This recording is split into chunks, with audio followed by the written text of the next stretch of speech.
Picture this. You're in a tiny, cramped room. The roof is leaking, it's pouring rain outside, and every drop is threatening to ruin literally everything you own. That's Madoff. Or imagine sitting in a broken-down mud house. It's sweltering, pushing 50 degrees Celsius. Your debts are piling up, and hope is just fading fast. That's Sukram. Welcome to today's Explainer. Today we're looking at how absolute, desperate poverty doesn't just build character. Sometimes it acts as the ultimate catalyst for incredible wealth and business genius. We are going to explore how ordinary people took the worst circumstances imaginable and turned them into extraordinary wealth-building legacies. Okay, let's dive into this because Sukram's story is wild. He's sitting inside an old, broken, unplugged refrigerator, literally just to escape the unbearable heat. And right there, he has this desperate but brilliant vision. He says, "I will make a dhaba exactly like a fridge, cold with blue lights where people run to get relief." Now, he didn't have any capital, zero, but he had an idea. He envisioned building walls out of straw and mud, watering them down every day to drop the inside temperature by 15 degrees. I mean, that is the ultimate definition of turning a massive, agonizing obstacle into a wealth-generating asset. But this brings us to a pretty terrifying question. What happens when a brilliant idea works a little too well? You see, when you build incredible wealth and success from absolute zero, you don't just attract customers. You become a massive target for jealousy. Today, we are analyzing the fascinating journeys of entrepreneurs who built empires from the dirt, only to face unimaginable betrayal from the people sitting right next to them. Chapter 1: Poverty and the Spark. You know, most people think wealth starts with a big pile of money, but the stories we're analyzing today prove that wealth often starts when the money is almost entirely gone. When you have absolutely no financial capital to rely on, you're forced to leverage your human capital. We're talking sheer courage, local knowledge, and the agility to just pivot so you can survive the storm. Struggle absolutely breeds innovation. Let's actually look at 3 highly specific and honestly brilliant pivots. First, we've got Sukram, who turns his 50-degree nightmare into that fridge dhaba, cooled by watered straw. He's suddenly drawing these massive crowds off the sweltering highway who are just desperate for a cool breeze. Second, there's Rakesh. His grocery store is failing, so what does he do? He uses his wife's secret homemade spices to sell steaming hot, mouth-watering Maggi noodles right in the middle of a torrential rainstorm. And third, Madhav. He risks his very last bit of inventory to serve fresh hot pav bhaji to stranded city folks during a severe downpour. All 3 of them tapped into exactly what the market desperately needed at the exact moment they needed it. And the ROI on that kind of market awareness? A massive 2,000 rupee note given just as a tip. Madhav, who hadn't made a single rupee of sales all day, serves his hot food to these stranded travelers and gets this incredible reward. It proved his business model worked perfectly. It brought him immense joy and obviously some major financial relief. But as we're about to see, it also brought the watching, jealous eyes of his competitors. Which brings us to Chapter 2, Jealousy and Bitter Betrayal. Because success is a powerful magnet, right? But it doesn't just attract loyal customers. It breeds intense, bitter envy. Consider the contrast between these 2 approaches to business. On the left, we have Rakesh's organic success. He deeply cares for his customers and relies on authentic, homemade spices.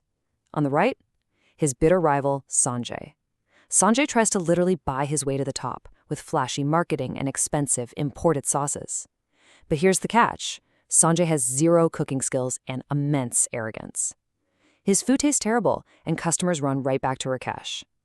And listen, when competitors realize they can't beat you on quality, they change the rules of the game entirely. This leads us to the ultimate toxic market manipulation: sabotage. Deliberately destroying or damaging something for personal advantage. These rivals realized that if they couldn't build their own wealth through hard work and good products, they'd simply have to bankrupt the honest businesses of our entrepreneurs.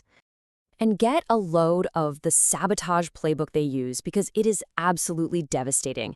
First, a rival named Rajesh starts spreading vicious rumors about Madhav using rotten, dirty vegetables. Second, and this one is truly shocking, Sukram's own wife, Meena, starts sneaking into his dhaba at night to deliberately dump salt into the sweet jalebis.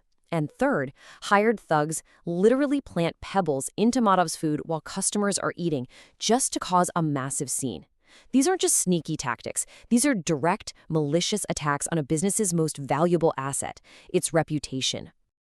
Chapter 3: Surviving the Collapse. Because when your reputation is under fire, customers panic. Rumors spread like wildfire across the village, and suddenly, everything you've painstakingly built seems totally lost. The emotional toll here was immense. Sukram lamented, "Customers aren't coming, the cooling is gone, someone is jealous of my success." His unique fridge daba was losing its signature chill because someone was secretly pulling the cooling straw from the walls.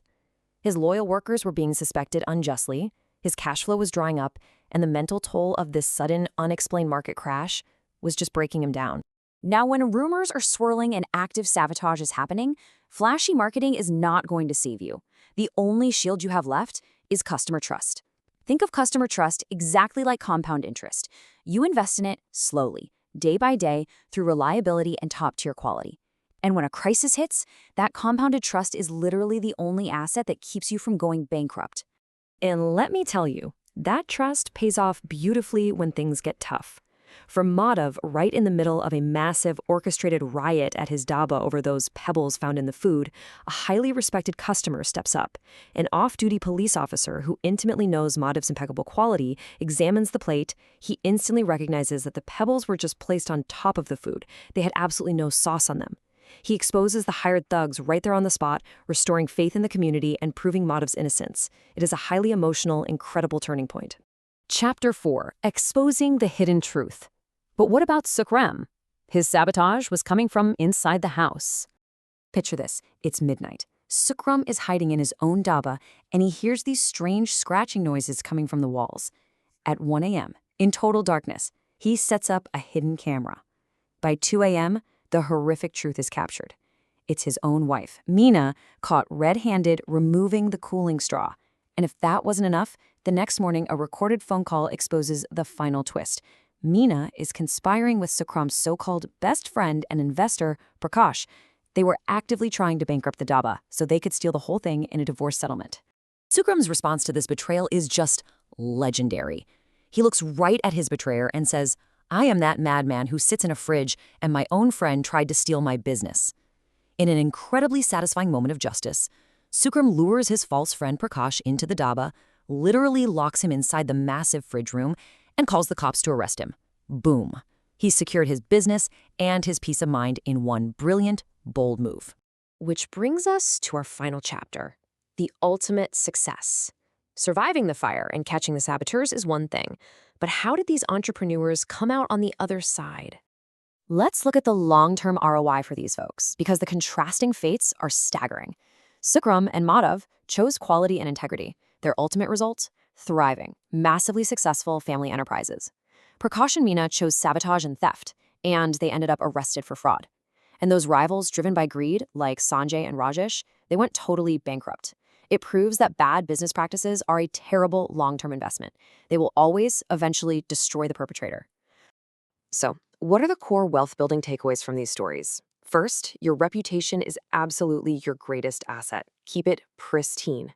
Second, product quality will always beat flashy marketing. Third, jealousy doesn't build wealth, it destroys capital. Fourth, resilience is what helps you survive the toughest market storms.